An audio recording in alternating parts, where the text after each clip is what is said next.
Hi everyone, this is just an how-to video of how to write or type in Google Drawings.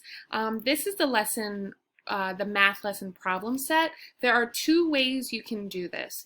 You can either choose to scribble, which is up here next to this cursor. There's a line. You're going to click on the line, scroll all the way down to scribble, and then you can write it using your iPad or your cursor, your mouse, just like that, okay?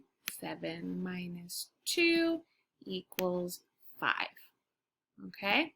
So if you wanted to do something that's a little bit neater, you can also insert a text box.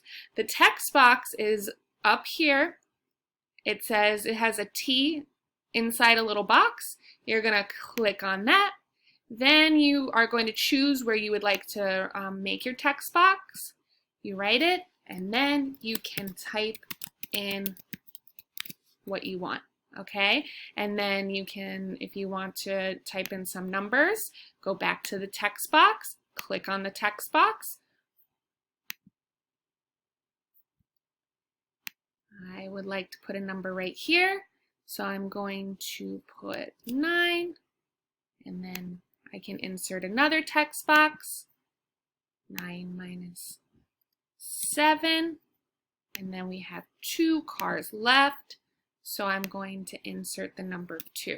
So if you want to make it neater, you can also do it like that. So there are two ways you can do it. Once again, you can go and you can use the scribble option, and that will allow you to just do it by your hand, or you can do it with the text box option, which will allow you to insert a text box, and then you can use your keyboard to write whatever you would like.